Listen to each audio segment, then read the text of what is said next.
Therapist Uncensored brings you decades of experience with interpersonal psychotherapy, relational neuroscience, modern attachment, and anything else they think will be helpful in healing humans. Now, here are your co-hosts, Dr. Ann Kelley and Sue Marriott.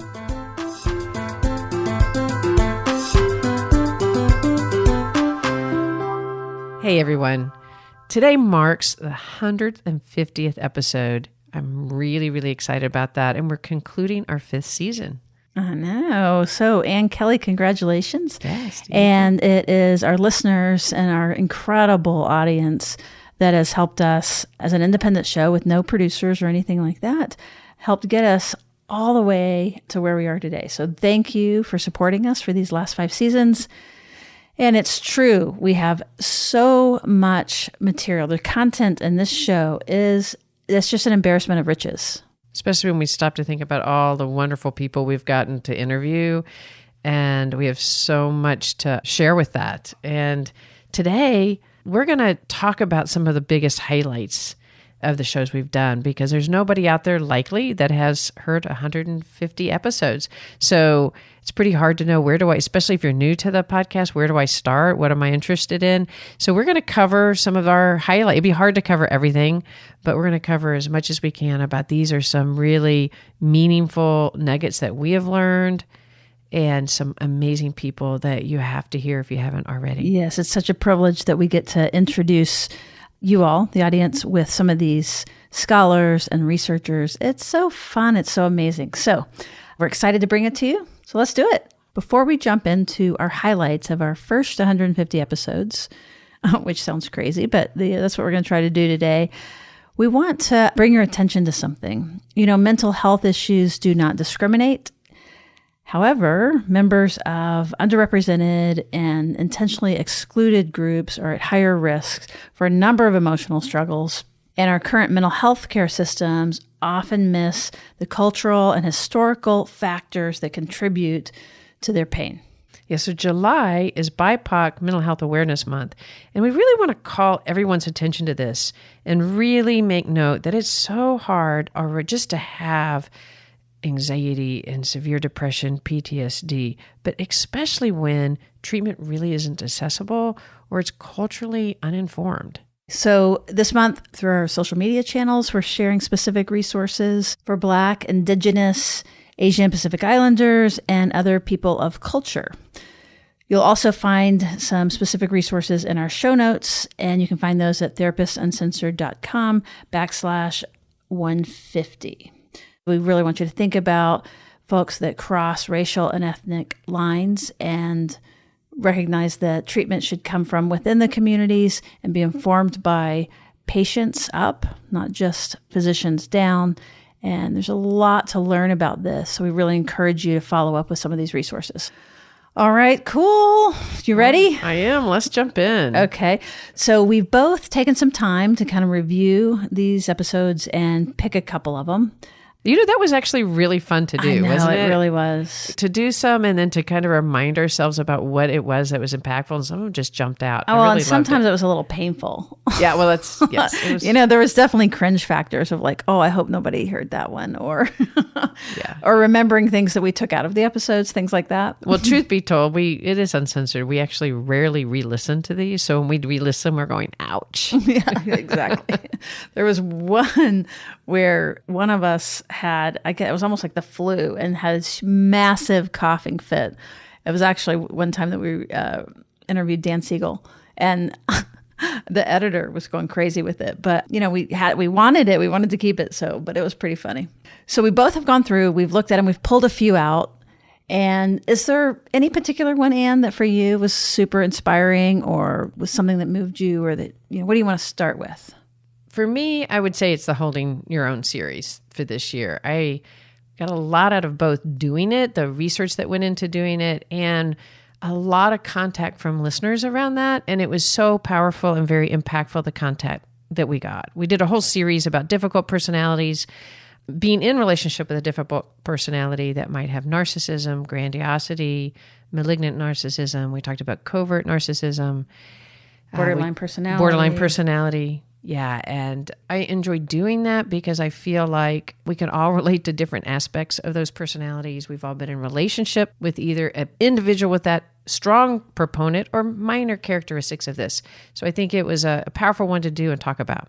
And you mentioned feedback. The feedback that we got on that one in particular was that people appreciated that we were non-shaming about it. We got a lot of calls from people that even were in relationship that said that they were really glad we didn't just say run or make it really simple or make it black and white. So that was great. So if you haven't checked that out, that's a good episode to start with. It's episodes 133 through 138. The last thing I'll say about that one thing that I was really touched by is we had multiple people that reached out to us on SpeakPipe to talk about how much they appreciated the one that we did about what if it's you that's a difficult one. That's so true.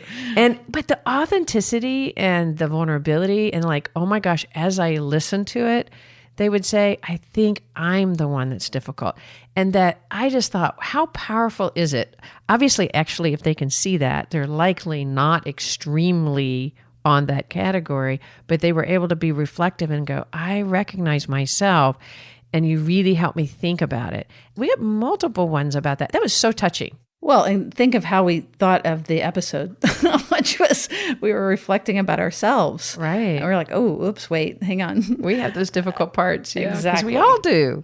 All right, your turn. What was one of the ones you thought this year? Well, this year, basically, we do two things, right? We bring in expert guests. So that's kind of one thread. And then you and I kind of incorporate what we keep learning and keep sharing, just the two of us. So for some reason, when I was looking through, I was drawn to the guest episodes, I think partly because it's hard to remember.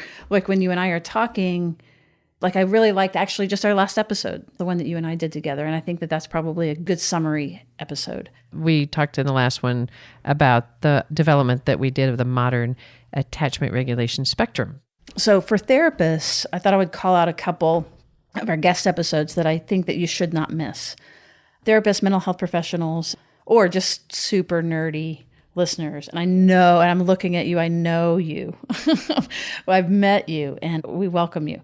So Dr. Sue Carter, she's done many, many things, but she is basically a biologist that studies oxytocin. And she's the one that put it on the map. That was episode 130. Wouldn't that be fun to be the doctor that studies oxytocin? That started it. Oh, and that now started there's it. Now Yeah. there's a ton of new, research on it. But she was the one that first sort of identified it as a very, very important neuropeptide that regulates bonding and love. And oxytocin, of course, is involved in the social engagement system. It's the good thing. It's the ventral vagal. It's where we go heart to heart. And just when I see her and that she gets to study that all the time, just the thought of it makes me happy. Yeah. And you know how I always sort of contemplate a book by the title of Become Your Own Drug Dealer? Yeah. That's what I'm thinking about. Like, how to engage in your life with yourself and the world to produce more oxytocin. And she literally talks about it. Yeah. So Yeah, it's really great. And then, of course, her partner, Dr. Steve Porges, we've had on. And that's just such a privilege. And also Deb Dana, who is doing a lot of really incredible, great work, sharing more about the application of polyvagal theory and making it understandable for folks. So you can take a look at that one. So just to throw out a few more for therapists, we got to interview Dr. Bruce Perry. That was such a privilege. I was pretty excited about that. That's 117. Now, I'll tell you one other one that's when I say it's for therapists, it's not really just for therapists, but one that is a hero of mine, Nancy Mcwilliams, psychoanalytic diagnosis. I said this on the episode. I'll say it again. If you don't have her book, I would strongly recommend you having it in your library. It's a really beautiful, depth-oriented perspective on how people change from a more psychoanalytic view. One of her points, we talked about maybe pulling out certain points. She talks about when we're having trouble with somebody, whether it's a therapy dyad, if you're having trouble with a case or just any dyad, that the thing that makes it so hard is that the person that we're dealing with is evoking the parts of ourselves that we have shame about or that we hate or that we don't like. And when we see that mirrored, that's part of why the person is very, very difficult for us. So I really liked that take on it. one reason also somebody else that was interviewed was Alan Schroof, episode 141. So that was this past year. That was because I think he's so personable and he had talked about how we become the person we are. So related to that, he's really talking about getting to know himself and getting to know who we are in our own experience, our own authentic self. Right. Well, Dr. Alan Sroufe, just to be super clear, is one of the preeminent attachment researchers. He's the person who's done the Minnesota study. They do the longevity. They've been studying it for it's probably 50 years by now, where that they followed cases from pregnancy, baby, all the way up through their years, their school age years, to young adulthood, to partnering to children now. So now they can see their babies having babies and then studying attachment for the second generation. Attachment and all the other things that impact. Yes. That's right. So he's the real deal for sure. That is episode 141. Yeah, actually, we interviewed him twice. Yeah. So I don't remember the first one, but it'll be in those show notes. So what are some other ones specifically you're thinking for therapists?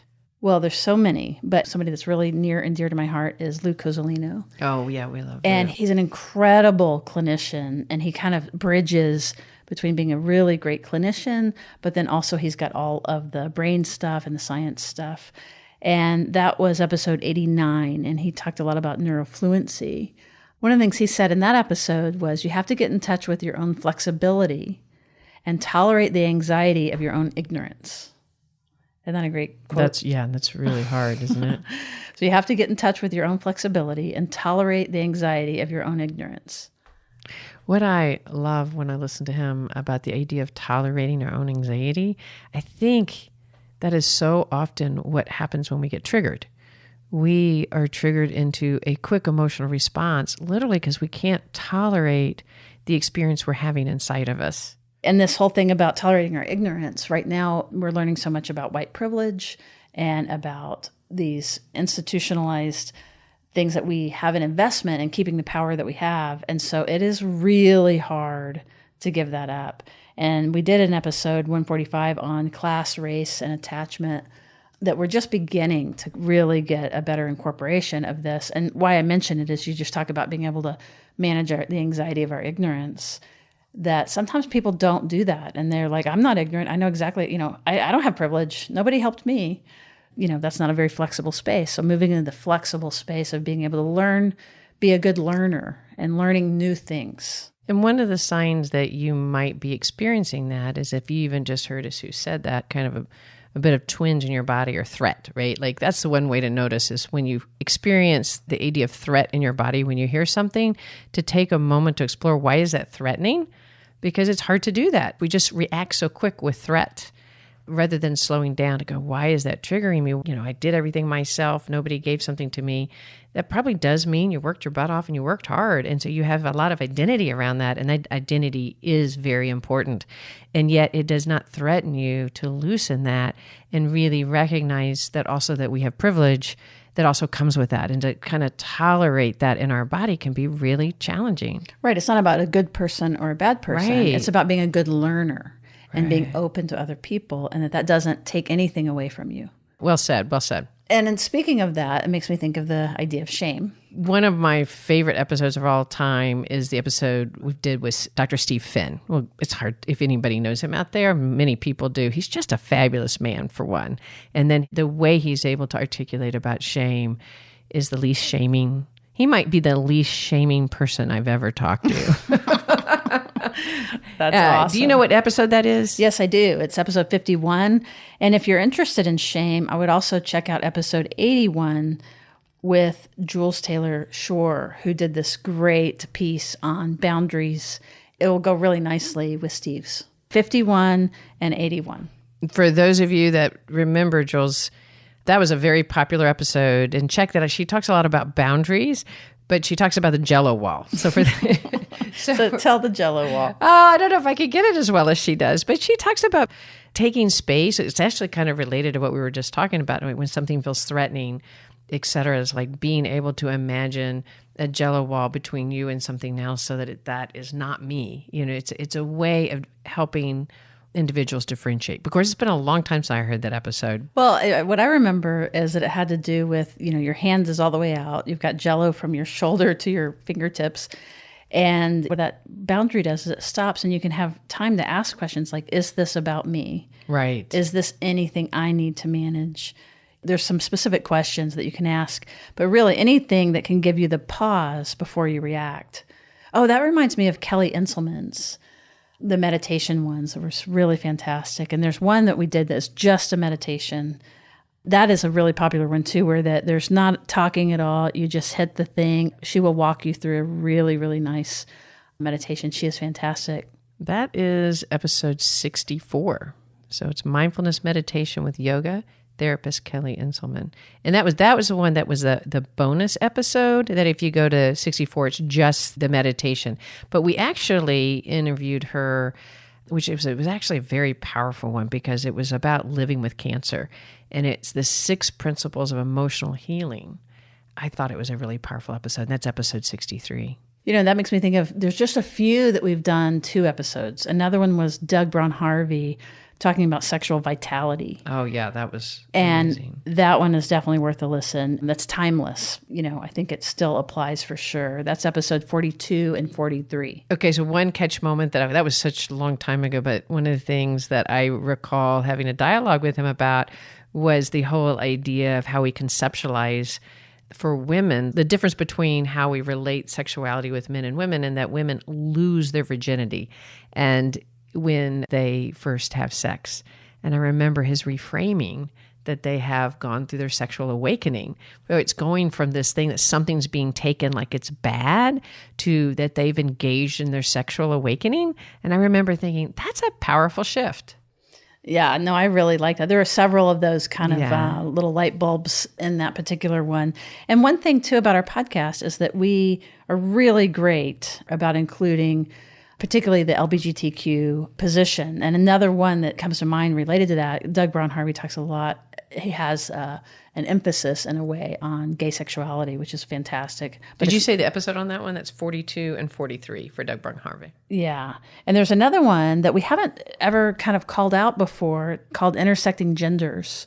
And it was with Lee Brookins. And it was very meaningful to me. And there was a moment when, I'm not sure that I'm going to be able to say it again, but they were telling their evolution of discovering who they were. And we got to this point where it was almost like that there was a moment that they finally recognized themselves. And coming from a history of not being seen, where that you feel recognized. So light bulb is an understatement, but finally being seen and seeing herself, seeing themselves, and being able to feel known, and the relief that comes with that. So I still just feel really tender, you know, towards Lee, and so appreciative of them coming on and telling us about that. There's actually several that we have that are LGBTQ centered. Another one, Pam Greenstone. There's actually several on that. So that's really great. So I really enjoyed the episode with Peggy Orenstein on boys and sex. And as you were speaking about Lee, that I was thinking about, she did interviewing with over 100 boys, and she actually had been writing on girls. And then the Me Too movement came out, and she realized she hadn't been talking to boys. And so she turned her attention to young males, young adult male, and interviewed them about sex and sexuality. And first she thought that they wouldn't want to speak at all about it, and found they did. The thing that stood out is that nobody talks to them about their own vulnerability around sex. Like the conversations that they've been having is around consent, very important. No means no, very important.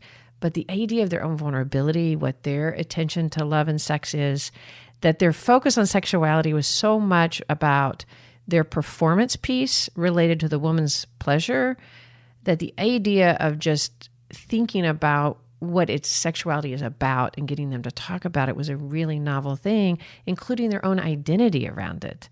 And that they're not talked to about how their identity around sexuality manifests. Oh, so I really love that. And, you know, and that was Doug Braun-Harvey. You know, he talked a lot about pleasure and bringing pleasure back into sexuality. And, you know, we've just recently had an experience of hearing some adolescents, when you say that it's about consent, that they're trying to figure it out. And there are these really black and white lines. For example, if she has a drink, then she can't give consent.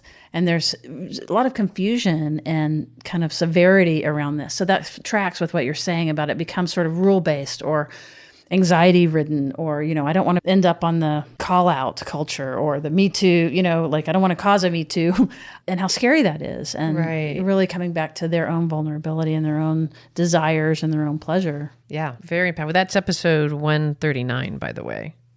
This is important for therapists, but also for parents or anyone out there. We did multiple episodes related to children and dealing with children's intense emotions. I think I loved the interview with Elizabeth Sylvester on the Nurtured Heart. She's so awesome. She's so awesome, and it was powerful. We talked about the Nurtured Heart that was developed by Howard Glasser, and the title of it is Helping the Intense Child. That's episode 128, and many people write in that said, I wished I would have heard this episode when my children were young, or I'm so glad I have it. So check that out, because they really talk about how important it is to connect with your child and to do it in such a way that you're using that intensity to go with you rather than trying to contain it and knock it out in a negative way. And I can't do it justice, really. She's so good. I was just going to say, like, there's something about it that when you shift into it, it's very, very powerful. Another one, if you're talking about kids, this is an old one. So again, when you go back in our catalog, it's super embarrassing, but hopefully we've gotten a little better. But this one was on blended families, and we haven't called that one out. That was episode 38 and forever. But I really, from a content perspective, this is a population that is very, very, very common and doesn't get enough attention around the difficulties that come together with blended families. So that's a resource for you, episode 38. And that blended families, one of the things we talk about in that one is that you think that stress is just happening to you. And there's a lot of good reasons when you blend systems why the stress happens, what to do about it, but to normalize it and to really give you an idea, so that so often it turns to high conflict really, really fast. And so take a listen. If you're dealing with a blended family, we really recommend you. Right. And especially because there's the resources on it are really kind of sketchy. There's some really good ones, and then there's some that are just, I don't know what. It's more like politically agenda, like family based, things like that. But in particular, we were focusing on each party, the biological parent, the child, and then the person coming in, and everybody has a perspective that is really legit and can be really painful. So compassionately looking at it from every angle is actually really, really useful. Related to that, I really think the powerful one done by Kristen Neff. That's episode. Actually, we liked it so much that it was one of our repeats. So you can find that at episode 23. Oh my gosh, 23. It's right. When you listen to this, remember it's episode 23. So it's one of our newer ones. But she's great. She talks about self-compassion in a way that I think is very, very powerful, because she talks about it being fierce accountability. It's not just getting, you think about self-compassion as being soft and letting yourself off the hook. And she was really articulated about that's really fierce accountability, but it's also, she really goes through the steps about how to find self-compassion, the mindfulness, rather than just over-identification with what's going on, and then going from the humanity of what you're experiencing, and then to hit self-kindness versus self-judgment. And she really walks you through the power of how to do that. And I thought of that related to blended families, because you need a lot of self-compassion and it's self-compassion, but she also really deeply goes into other compassion by being able to have self-compassion. So those two could go together. Totally. And again, we want to refer you to these show notes at each time. And that one in particular, there's some MP3 mindfulness meditations around this that are free that she does that is really great on her website. And now that we can't not mention Tina Payne Bryson if we're talking about kids, and we've been so fortunate to have her on a couple of times, and Dan Siegel a couple of times. So we had them on together. That I know. I noted that down as one of my favorites. I'm looking for that. That was a fun one and a good one to see them going back and forth, and that was just such an honor. That's episode 125. Parenting Under Stress, Dan Siegel and Tina Payne Bryson. Okay, you're going to laugh at this one, but one of the ones that I think was super fun is the one that we did with Dan Hardick. Oh, yeah. I forgot about that one. The Love Doc. So in our paper, The Chronicle, there's a standing column called The Love Doc. And we love Dan Hardick anyway, but he talked about dating and relationships, and he just gives advice, but he's really funny. He just gives them, he's probably in a way, kind of the Dan Savage of Austin, but he's so funny. But the episode is dating and relationship advice from the trenches, because he has been part of the paper all the way from looking from the personals on until where now he's sort of the advice giver. So he's hysterical. But I did actually, one of the piece of advice I think was really powerful is when he was talking about his irritation with people writing in about their desires of this ideal love. And he was so quick to are you the person you want to date? Really holding self accountable. Right. If you're going to have this big old list, well, that's not on my list. Here are my have-tos. Loves live music, can dance, is funny. Good cook, right? And it's look in the mirror. Can you fulfill your list? I thought that was great. Yeah, that was fun. Also, I think we should do a big shout out to David Elliott. I thought that he just brought some powerful things to our listeners and to us personally. He and Dan Brown also did an amazing job on a couple of episodes. They co-wrote the book Attachment Disturbances in Adults, Treatment for Comprehensive Repair. Very powerful book, wouldn't you say? That book you need to have on your nightstand. It has the best history of attachment. It goes through all the different treatments. It goes through the history. It goes through the treatment. And it leads up to making an argument for a model of treatment for healing attachment. It's called The Three Pillars.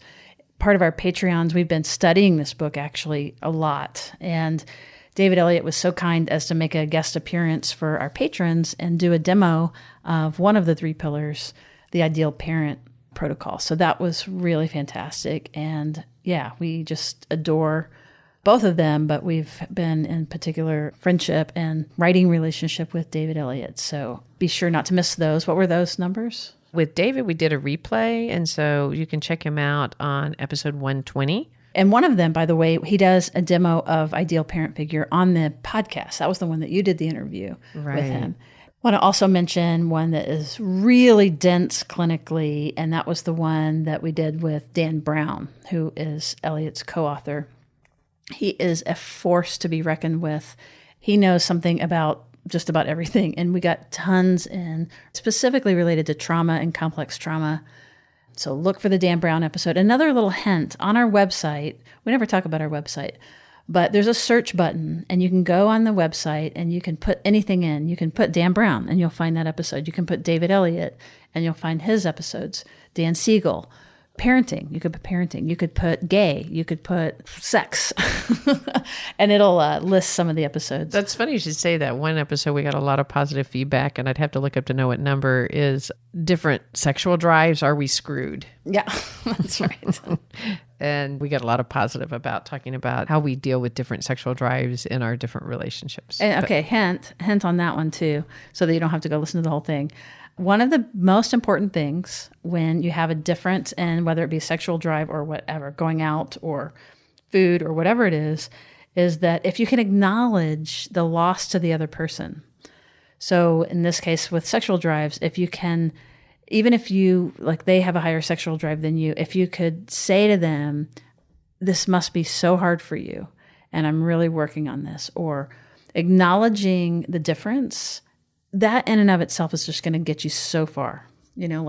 I only eat Mexican food, let's say, and you're allergic to Mexican food. I don't know if this is a good example, but so then I no longer eat Mexican food because I don't want you to have a rash or have blisters around your mouth or whatever, but I'm giving up something. And so if you were to say to me, this must be so hard, and I really want, when I'm gone this weekend for my conference, I want you to have Mexican food every single night so that you can be sure and get your fix of Mexican food, because since you have to give it up when you're around me. Now, that might be an interesting example for those dealing with different sexual drives in a committed romantic relationship. Wait a minute. I don't know if that's going to be a grand example, but I do think your concept, though, is really, really well taken. And that is really caring about the other person and what they're struggling with.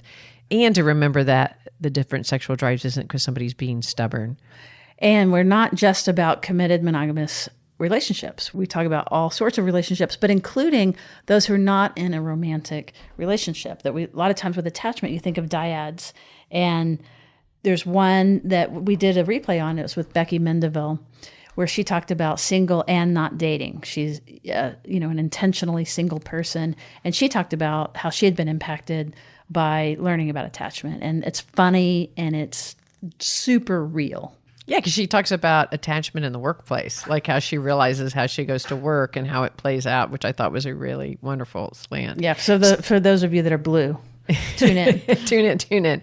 And actually thinking about different elements, not just at work, I really loved the episode with Leno Rhodes where we did attachment attachment in the classroom with adult learners. Yeah, this isn't like the Oscars or something where we're going, thank you, this person. But she's definitely worth a call out. She has been with us from the beginning, and it's just been integral in so many things that we do. So check her out. That's episode 85. We mentioned the BIPOC mental health. If you look at one of the search buttons, if you will look for race or culture, things like that. One that I really enjoyed was Liz Plank from Vox Media. Her book is For the Love of Men, and she talks about overturning the patriarch, basically talking to men about it, not women, because it's men that are typically the ones that we need to reach. And one of the takeaways from that particular episode was that, it's not a gender war, right? It's not men versus women at all. That it is a war on one side, those that are for freedom of individual expression and equality, battling those who are wedded to the patriarchal script and that want to keep those power imbalances in play.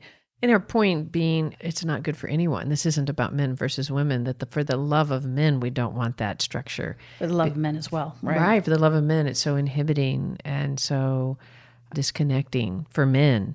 And I think she's just so articulate, isn't she? Yep. And we also did some really great, I feel like we're going to name everything and and there's so many that we're leaving out. But Stan Tatkin was also, I think he was the very first actual guest interview that we did. And then we had him back a couple of years later. Part of what was exciting about that is he's really good at bringing the attachment work and bridging it for folks. And that makes me think of, some of these are specific to couples. So we won't list everyone, but if you go to our website and you type in couples, for example, we just did one on emotionally focused therapy. We have Ellen Bader and Peter Pearson. And of course, Esther Perel. That was fun. Notice what you're interested in. And if you poke around our website, there's so many resources, and go into the show notes, but also use the search function. There's a list of some of the guests that we've had. And then there's also topics where you can just press the topic and it'll come up for you that way. One topic that we talked about a long time ago that I want to give a shout out to is when we did the episode, actually episode 7, where we talked about group therapy and the 5 reasons you should try it. In fact, I'm sure we should update that one in our new season at some point, but it's a good episode. And for those of you that have never considered, don't even really know what group therapy is about, it's worth a listen, because group therapy, I promise you, is probably one of the most powerful things you can do out there. It's how you grow. Learn about it. Actually, there's another one. It's called The Love Letter to Group Therapy, where that Patty Allwell and I interviewed a whole bunch of group therapists. It was really fun. Actually, I was listening to it the other day because I was adding some people to my group. If you just skip over the first couple of minutes, because, again, it takes us a while sometimes. But once it starts where the group therapists are all talking, it's funny and it's poignant. And by the time that it ends, I just can't imagine you not wanting to go find a group near you. So that's awesome. So I'm glad you brought that up. I have thought about that one recently. I was thinking of the ones that in researching and doing it, which ones have impacted me. And the one that we did about the biology of motivation and habits, why we drop the ball. Again, a very early one, episode 17, Have Compassion. But I got a lot out of us doing that one. And I think one of the things is just the idea that really willpower doesn't exist very much, that we think people are weak on willpower, but actually we don't really have willpower. And a lot of the research pointed to the fact that to hold to something, you have to make a decision for it. That if you try to hold a debate in your body, you will lose eventually, right? Like if you were debating, if you think about it, the longer you wait in a day to decide to exercise or to eat right, not many of us jump up at 7 a.m. in the morning and run for the potato chips, right? Like this isn't about personal weakness, it's about fatigue, and that our body, in order to withstand some of the places in our minds that try to promote more self-regulation, as we end up getting more fatigued and it's harder and harder, that we tend to use and turn to things that are more numbing, that aren't actually enlivening us. And so the idea that we don't really have willpower, that it really is, you have to make an active decision and to stick to a decision, and that you take the thinking out of things. If you have to decide and debate whether you're going to eat something or go to the gym or do something important, eventually you're going to talk yourself out of it. And by the way, that's really normal. It's not weakness. So anyway, it was a fun episode to do. Another one that really turns you on is curiosity. Oh, that's so true. That's so true. I get teased about that. Sometimes I'm like, yeah. Oh, your favorite word, curiosity. What episode was that? We did do a whole episode about curiosity, because that is. Was there any that was a particularly tough episode or embarrassing or let down or surprise? One of my tough episodes, it's interesting you should say tough, but the one that I felt a lot of anxiety about doing was the one on hip hop. Oh, yeah. Yeah, I had a lot of anxiety, and I'm so glad I did it. It's episode 123 and 124. I interviewed Dr. Robert Travis and Dr. Elliot Gahn, and it was about hip hop and beat making as empowerment and therapy. And I think I was super anxious to get something wrong, to step onto, to offend, to not say the right thing. I had this real anxiety about doing that one. And it was so deeply important to do it and do it right. But at the end, I loved it because I felt like I grew so much in my own understanding and belief and respect about hip hop, and was able to hear my kids listening to it from a really different angle than before. And so it was powerful, but it was a hard one. Mm-hmm. That makes sense. It makes me think of the one that I did with Ruth Verhey, Grandmother Heals. Is that what it's called? Yeah, that was episode 127. Right. She's in Zimbabwe, and it was a great way to highlight some community-based treatment that is peer treatment. We touched on that at the beginning of the episode around really changing our systems of care. And that was a really great one there. And again, there's several like that. The one with Alfonso Appleton from Liberia. Another one that if you put in, I just noticed that we did a lot, was the ones on narcissism. So, and then we did another one right afterwards, and we did a couple before. So apparently we're interested in this subject, because if you put in narcissism, you're going to get a list of ones that we've done around that. Gosh, I wonder why in the last 4 years we've been interested in that. I don't know. So I think we've probably done enough to overwhelm everybody out there with all the different options. Nobody's actually writing these things down, but hopefully you've enjoyed or maybe heard one or two that piqued your interest. Speaking of piquing interest, next season. Yes, next season. We've already got stuff going in the can. I'm really excited. One of the things we're going to be doing next season, we've mentioned this before, we're going to be doing a series. We like the series now. And I think we're going to call it Therapy Vitamins. Yeah, it's going to be super short. Very, very short. Not a lot of chat, but it'll be just content dense. So in just a few minutes, we're going to cover a vast topic that hopefully will be real applicable. So yeah, it's just a thought of something that's just going to give a shot of nutrients for within you or your relationship, things that come to mind for us that we think would be really pertinent, but short and to the point.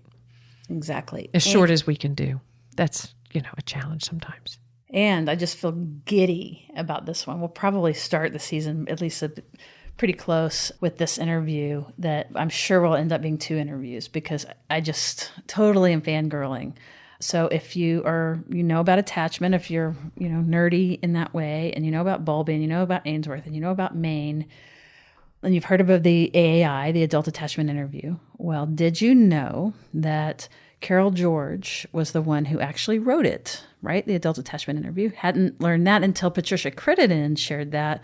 We did 3 episodes on her work, by the way. And if you haven't heard of her, definitely check out her work. Very much so. But Carol George is a preeminent researcher, scholar, clinician, and I get to sit down with her, and I'm so excited. She's done the Adult Attachment Projective, and so she's going to really pull out from the research what these different systems look like. And it moves away from the 4 categories, which we've been doing for a while, making it more clinically useful. I just cannot tell you. Look forward to that. That's going to be fantastic. And we're going to put a bunch of content up to around her paper, her theory. Basically, she has a clinical argument for each little thing that they're looking for. And I've just learned so much. So even after these 5 years, I have one conversation with her to get ready for the episode, and I'm just taking notes and learning and learning and learning. So you can hear her excitement. It's really fun. And I hope you can feel that in our podcast, that we are doing this because we feel the passion of what we're doing and the excitement of getting this out to you guys, because it's just such vital information. And you can feel it's for therapists on one level, and it's for everyone else out there as well. We're hoping we're covering a broad range for everybody's interests. Totally. It is such a privilege to be able to bring you a lot of these original scholars and to bridge you there. And then it's also a privilege to be able to translate it and make it more usable across the world. And we just are so blessed to be heard in so many different countries, and we really appreciate that so, so much. So we are going to take a break. Well, we say we're going to take a break, but let's just also, we're writing a book, and then we're also supporting our Patreon community and going to be doing more for them over the summer. We're going to find time to take a break, but also we're excited about getting these things out, and we're excited about our online community, which, by the way, if you would like to join, it's a great time. Patreon.com/therapist-uncensored. You can join for as little as $5 a month. And if you join for more than that, then we can put you on our website and thank you and all kinds of fun stuff like that. So I have access to talk with you on Zoom. And yeah, there's a lot of cool things. You get a lot, but I also want to mention the fact that you will help be bringing this information to those that can't all across the world, which is the goal. That's right. There's so many people that wouldn't be able to access this kind of information for many, many, many reasons. And because of you guys, not only do you help us produce the show, but you help us do it without any ads. Woo! So the goal out there is building security one episode at a time. So I like to think of that mission as we're closing off our season 5. We will be back for season 6 in the fall. We don't know exactly when. It'll probably be sooner than we imagine because we're already recording for it, right? Right. But we will be doing replays all summer, though. Oh, yeah. We're going to keep it coming at you. And if you have enjoyed this, we really encourage you, whether it be this episode or one of the other ones that we mentioned, to share. That's one of the best things that you can do. Teach people about podcasts. Still, so many people don't know that they're free and that they're just a touch of the button on your phone already. And one of the best ways actually to share a podcast, because I have done that with some family members that never knew how to do it, and I'll find one that I love, you actually can do it, share it right on a text, and it goes straight to them. And it's a really great way for people to go, hey, wait, podcasting is actually really fun. Mm-hmm. It's surprising. While you're messing with your phone, go ahead, and if you search for us on your phone, it'll come up, and that's where you can leave a rating and a review. For some reason, I think you have to search first, and then it will pop up, even if it's already on your phone. But anyway, leave us a rating and review. That's another great way to help get the word out about secure relating. That's true. As we get the ratings, it helps other people find us. All right. I think we're having a hard time saying goodbye, and everybody's going, you guys, stop. We love you guys. We love our audience. We just are so, so grateful and just feel so fortunate. And we really look forward to being back in the fall. All right. Thanks for joining us, and we'll see you around the bend.